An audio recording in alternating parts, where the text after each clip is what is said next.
بوده کارهای ساختمانی را شرکت‌های وطنی از جمله کارخانه واحدی تعمیر و ساختمان اداره خواجگی دستگاه اجرایی پرزیدنت جمهوری تاجیکستان، جمعیت دارای مسئولیت محدود ساختمان کلیان، جمعیت دارای مسئولیت محدود سمر SN و جمعیت دارای مسئولیت محدود برخی کولاب با صفت جوابگو به طلبات معیارهای معماری اجرا کردند. از آغاز سال تحصیل 2016-2017 در 6 فاکولته و 20 کاتدرا از روی اختصاص پداگوژیکا و تکنولوژی‌های تعلیماتی معاصر، اقتصادیات اینواسیونی و منیجمنت، اگراری و استفاده ذخیره‌های طبیعی، مهندسی و تکنولوژی معاصر استحصالی، اداره دولتی و حقوق و غیر متخصص تیار کرده می شود. در دانشگاه زیاده از 150 نفر استادان از جمله 4 دکتر علم، 27 نفر نامزد علم و دسنت فعالیت میکنند. این حال 2615 دانشجو از ولایت مختار کوهستان بدخشان، ولایت‌های سوغد و ختلان و ناحیه‌های تابع مرکز به تحصیل فرا گرفته شدند.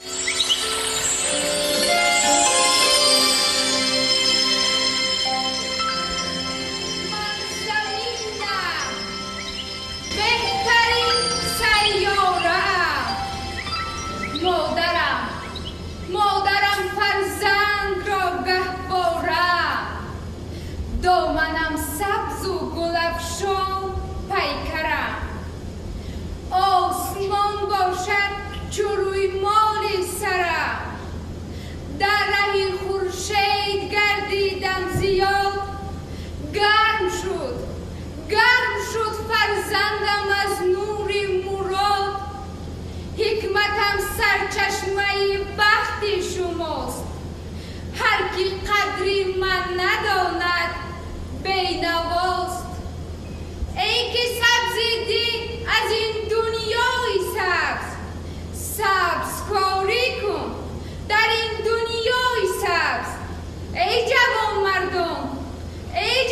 مردان که فرزندی منه، کاش بینم یک دل و جان و تنه، زیر ما در زمین سیاره حیات. همه شرایط ها برای شما. نصب کنید، خوب کنید، علم آموزید، کسب آموزید، هنر آموزید، زبانها را آموزید. آینده تاجیکستان را شما باید آباد کنید، شما باید صاحبی کنید. همچنین در اینجا از روی 30 اختصاص در زمینه بکالور و 8 اختصاص در زمینه ماجستر متخصص تیار کرده می شود. در شعبه اسپیرانتور دانشگاه از روی 23 تخصص عنوانجویان به تحقیقات علمی مشغول می شوند. به خاطر احیای هنرهای مردمی در اساس دستور و هدایت‌های سرور دولت امام علی رحمان در دانشگاه کارگاه ادرس بافی و مرکز طراحان و دوزنده‌ها افتتاح یافته است. برای پیشرفت کار در کارگاه ادرس بافی یک گروه جوان دختران در ولایت سوغد نازکی‌های این کسب را از خود کردند و در اینجا با شاگردان تبادل تجربه می‌کنند. منتداری خودم را به جناب عالی بیان میکنم که ما با چنین دانشگاهی زمانوی تامین شده و با این دستگاه ها هنرهای قدیمه ملی را آموخته در شهر خوجند و ما استادها آموزاندن ادرس بافی را. ما منتداری خودمان را با سرور دولت بیان میکنیم. شکر آبادی، شکر این دوران استقلال میکنم. من جوان دختر دوران استقلال منتداری خود رو با جناب عالی پیشوای معظم تاجیک میرسانم که چنین تعلیمگوی بر هوا با ما ساخته تحت استفاده قرار دادن. ما در اینجا با تمام شرایط معاصر مهیا هستیم و دانش خود رو در سطح بلند میرسانیم و با جناب عالی پیشوای ملت باور میکنیم که اینقدر دستگیری آن را قدر میدونیم و در این تاجیکستان آباد زلبه سهم گذار میباشیم. با زمین دانستن علم های زمان تکنولوژی معاصر باز ما دانشجو دختران مقصد گذاشتیم که هنرهای ملی قدیمه خود را آموزیم. در اینجا 4 دختر ما در شهر خوجند رفتن این هنر آموزاندن. اکنون ما هنرمند ادرس بافی گشتیم. ما در دانشجوی دولتی دنقره امروزها می توانیم که به بافتن ادرس قدیمی و ما مانده است یاد گرفته و دیگرها آموزیم. در این دانشگاه نوبنیان من به حیث همچون مهندس طراح کار میکنم. дар ин цехи навбунёде ки кушода мешавад ба номи цехи тренинги муди чаманоро ҳамагӣ 14 коргар кор мекунад. ҳамаи коргароне ки дар ин ҷо кор мекунанд занҳои маҳаллӣ мебошанд ки дорои ҳар гуна сертификатҳои дузандагии кӯтоҳмуддат ва дарозмуддат мебошанд. мо онҳоро дар ин ҷо ба кор қабул карда баъзан истеъдодҳои онҳоро сайқал дода ба кор қабул кардем. муддати 1 моҳ мешавад ки онҳо дар ин ҷо кор мекунанд.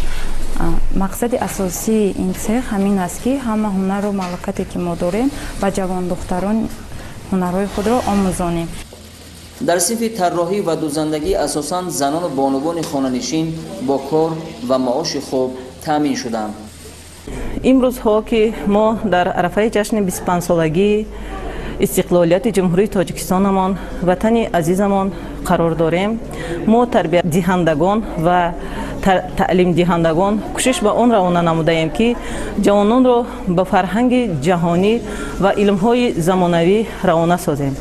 ва шукр аз он дорем ки чунин пешвои миллат, асосгузори сулҳу ваҳдат, сарвари кишварамон ба мо чунин шароитҳо фароҳам овардааст. шукронаи ҷаноби олӣ мекунем ки дар ин замона барои ҳамаи ҷавонон чунин шароитҳоро муҳайё кардааст. ба тамоми таҷҳизотҳои замонавӣ фаро гирифта шудааст.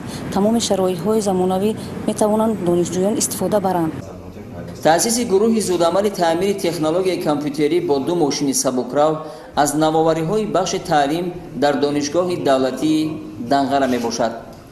зимни боздид аз донишгоҳ, президенти мамлакат Эмомалӣ Раҳмон дар синхонаҳои компютерӣ, марказҳои ҳунаромӯзӣ, толори варзиш, маҷлисгоҳ ва дигар қисмҳои иморати донишгоҳ бо шароити таълим шинос шуда бо донишҷӯён суҳбати самимӣ доир карданд. донишҷӯён ба сарвари давлат муҳтарам Эмомалӣ Раҳмон барои талошҳо ва ғамхориҳо изҳори сипос намуданд. соли сеюм аст ки дар ин донишгоҳ таҳсил мекунам. мо шукрона истиқлолият мекунем, шукронаи пешвои миллат мекунем ки чунин шароитҳоро ба мо муҳайё гардонидааст. мо кӯшиш мекунем ки ин донишгоҳро бо сари баланд хатм намуда ба халқи ватани худ хизмат кунем. ман Дилрабои Алихон ба тариқи Маркази миллии тестӣ ба донишгоҳи давлатии Данғара дохил шуда ба факултети биология ман мехоҳам миннатдории худамро ба ҷаноби олӣ пешниҳод намоям ки мо духтарон аз деҳот омадаро ба чунин хобгоҳи нағз муҳайё кардааст ва мехоҳам ки миннатдории худро баён кунам ки чунин шароитҳо дар хобгоҳи мо мебошад ки ва ман мехоҳам ки мактаб донишгоҳро хатм намуда ба ватан ва ба тоҷикистони худам хизмат кунам. пас аз ифтитоҳи бинои нави донишгоҳи давлатии Данғара, асосгузори сулҳу ваҳдати миллӣ, пешвои миллат, президенти ҷумҳурии Тоҷикистон муҳтарам Эмомалӣ Раҳмон чун анъанаи нек дар таҷлили рӯзи дониш дарси сулҳ ба оғози соли нави таҳсил иштирок ва суханронӣ карданд.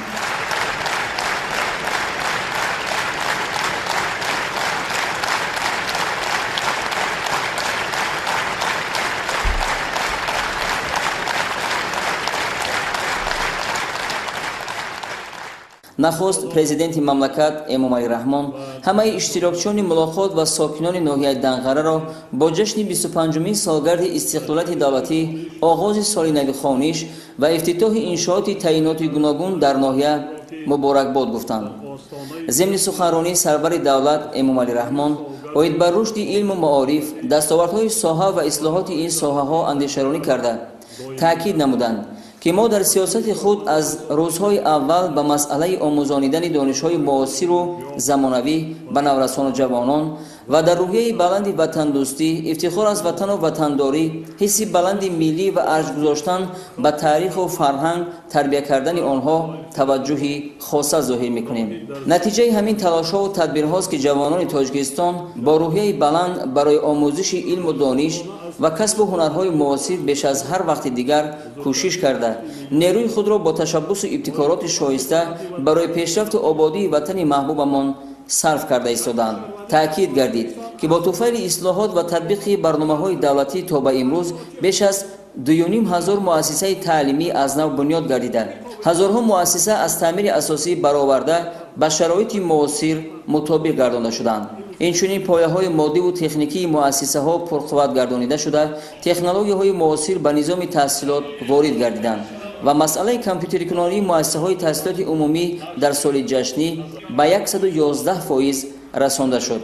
бо шарофати истиқлолият бори аввал дар кишвар мактабҳои президентӣ таъсис ёфтанд.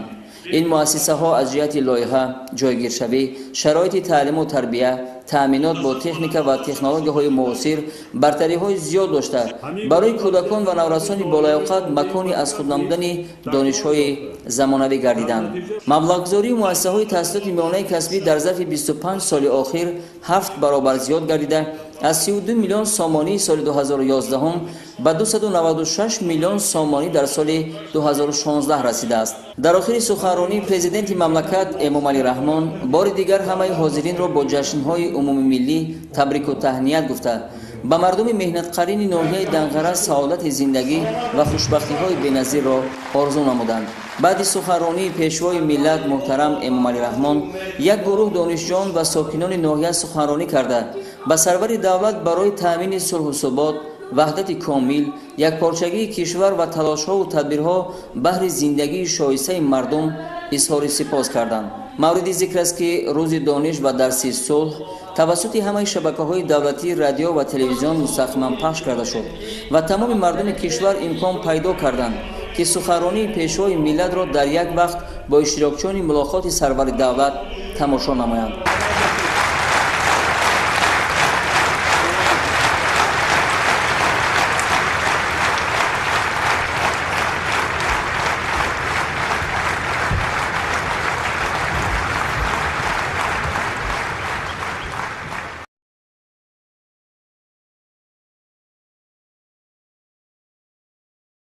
буда корҳои сохтмониро ширкатҳои ватанӣ аз ҷумла корхонаи воҳиди таъмиру сохтмони идораи хоҷагии дастгоҳи иҷроияи президенти ҷумҳурии Тоҷикистон, ҷамъияти дорои масъулияти маҳдуди сохтмони куллиён, ҷамъияти дорои масъулияти маҳдуди Самар СН ва ҷамъияти дорои масъулияти маҳдуди барқи Кӯлоб бо сифати ҷавобгӯ ба талаботи меъёрҳои меъморӣ иҷро карданд.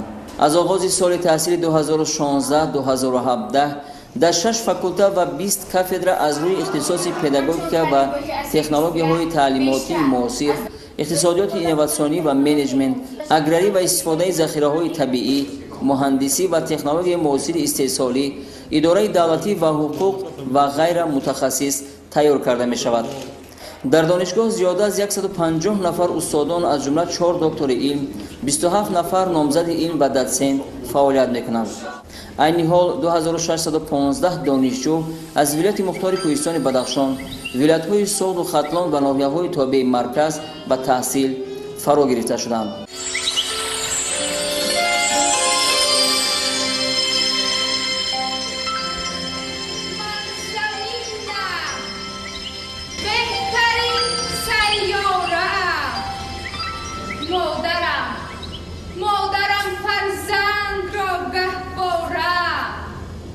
Доманам сабзу гулафшон пайкарам, осмон бошад чуруй моли сарам, дар раҳи хуршед гардидам зиёд,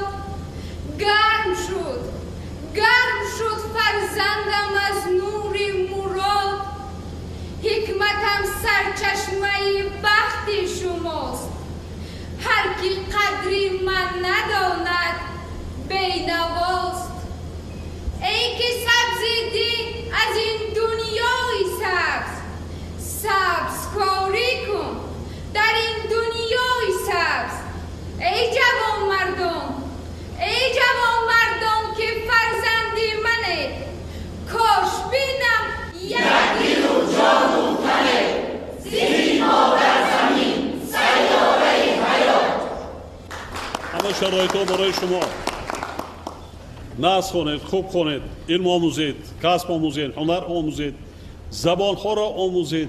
آینده تاجیکستان را شما باید آباد کنید، شما باید صاحبی کنید.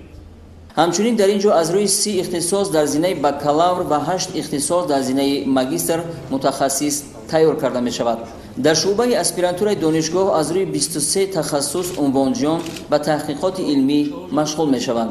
ба хотири эҳёи ҳунарҳои мардумӣ дар асоси дастуру ҳидоятҳои сарвари давлат Эмомалӣ Раҳмон дар донишгоҳ коргоҳи адрасбофӣ ва маркази тарроҳону дӯзандаҳо ифтитоҳ ёфтааст.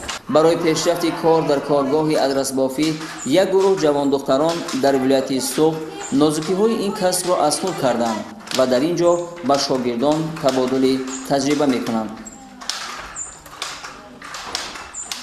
миннатдории худамро ба ҷаноби олӣ баён мекунам, ки мо бо чунин донишгоҳи замонавӣ таъмин шуда ва бо ин дастгоҳҳо ҳунарҳои қадимаи миллиро омӯхта дар шаҳри Хуҷанд ба мо устодҳо омӯзонданд адрасбофиро. мо миннатдории худамонро бо сарвари давлат баён мекунем. шукри ободӣ, шукри ин даврони истиқлол мекунам. ман ҷавон духтари даврони истиқлол миннатдории худро ба ҷаноби олӣ пешвои муаззами тоҷик мерасонам, ки чунин таълимгоҳи барҳаво ба мо сохта таҳти истифода қарор доданд. мо дар ин ҷо бо тамоми шароити муосир муҳайё ҳастем ва дониши худро дар сатҳи баланд мерасонем ва ба ҷаноби олӣ пешвои миллат бовар мекунонем, ки ин қадар дастгирии онро қадр медонем ва дар ин Тоҷикистони ободу зелбе саҳмгузор мебошем. ба зами донистани илмҳои замона, технологияи муосир боз мо донишҷӯ духтарон мақсад гузоштем, ки ҳунарҳои миллии қадимаи худро омӯзем. дар ин ҷо 4 духтари мо дар шаҳри Хуҷанд рафтан ин ҳунарро омӯзонданд. акнун мо ҳунарманди адрасбофӣ гаштем. мо дар донишгоҳи давлатии Данғара имрӯзҳо метавонем ки ба бофтани адраси қадимӣ ба мо мондааст ёд гирифта ба дигарҳо омӯзем. дар ин донишгоҳи навбунёд ман ба ҳайси ҳамчун муҳандис таҳроҳ кор мекунам. дар ин цехи навбунёде ки кушода мешавад ба номи цехи тренингии муди чаманоро ҳамагӣ 14 коргар кор мекунад. ҳамаи коргароне ки дар ин ҷо кор мекунанд занҳои маҳаллӣ мебошанд, ки дорои ҳар гуна сертификатҳои дӯзандагии кӯтоҳмуддат ва дарозмуддат мебошанд. мо онҳоро дар ин ҷо ба кор қабул карда баъзан истеъдодҳои онҳоро сайқал дода ба кор қабул кардем. муддати 1 моҳ мешавад, ки онҳо дар ин ҷо кор мекунанд. мақсади асосии ин цех ҳамин аст, ки ҳама ҳунару малакате ки мо дорем ба ҷавондухтарон ҳунарҳои худро омӯзонем. дар синфи тарроҳӣ ва дӯзандагӣ асосан занону бонувони хонанишин бо кор ва маоши хуб таъмин шуданд. имрӯзҳо ки мо дар арафаи ҷашни 25-солагии истиқлолияти ҷумҳурии Тоҷикистонамон, ватани азизамон қарор дорем, мо тарбиятдиҳандагон ва таълимдиҳандагон кӯшиш ба он равона намудаем, ки ҷавононро ба фарҳанги ҷаҳонӣ ва илмҳои замонавӣ равона созем. ва шукр аз он дорем, ки чунин пешвои миллат, асосгузори сулҳу ваҳдат, сарвари кишварамон ба мо чунин шароитҳо фароҳам овардааст. шукронаи ҷаноби олӣ мекунем, ки дар ин замона барои ҳамаи ҷавонон чунин шароитҳоро муҳайё кардааст. ба тамоми таҷҳизотҳои замонавӣ фаро гирифта шудааст. тамоми шароитҳои замонавӣ метавонанд донишҷӯён истифода баранд.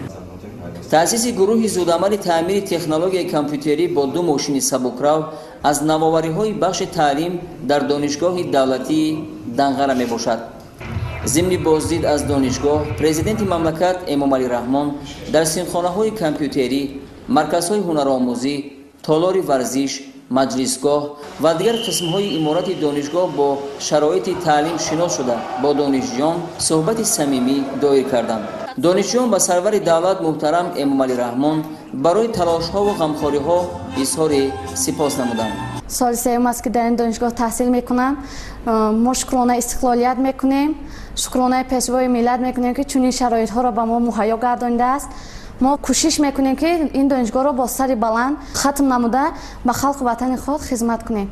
من دلربای علی خان با طریق مرکز ملی تستی به دانشگاه دولتی دنقره داخل شده با فاکولته بیولوژیا.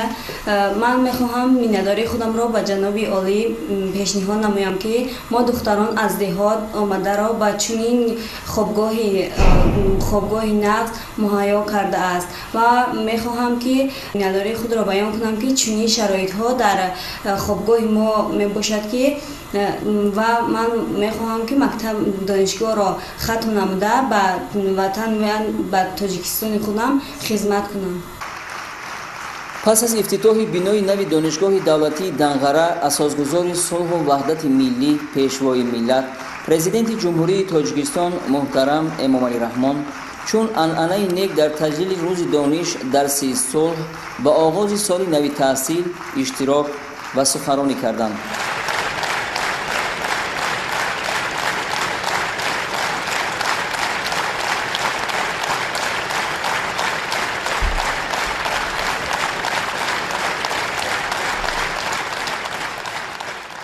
نخست پرزیدنت مملکت امامعلی رحمان همه اشتراکچیان ملاقات و ساکنان ناحیه دنقره را با جشن 25مین سالگرد استقلالیت دولتی، آغاز سال نو خوانش و افتتاح انشاءات تعیینات گوناگون در ناحیه مبارکباد گفتند.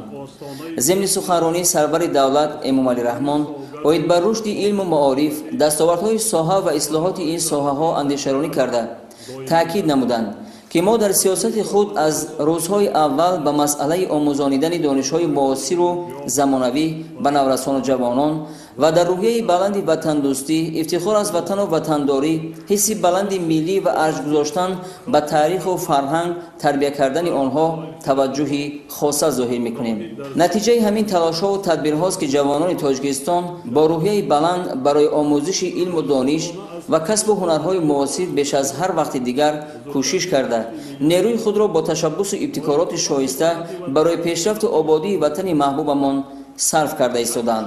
تأکید گردید که با طفیل اصلاحات و تطبیق برنامه‌های دولتی تا به امروز بیش از 2,500 مؤسسه تعلیمی از نو بنیاد گردیده، هزارها مؤسسه از تعمیر اساسی برآورده به شرایط معاصر مطابق گردانده شدند. اینچنین پایه‌های مادی و تکنیکی مؤسسه‌ها پرقوت گردانیده شده، تکنولوژی‌های معاصر به نظام تحصیلات وارد گردیدند.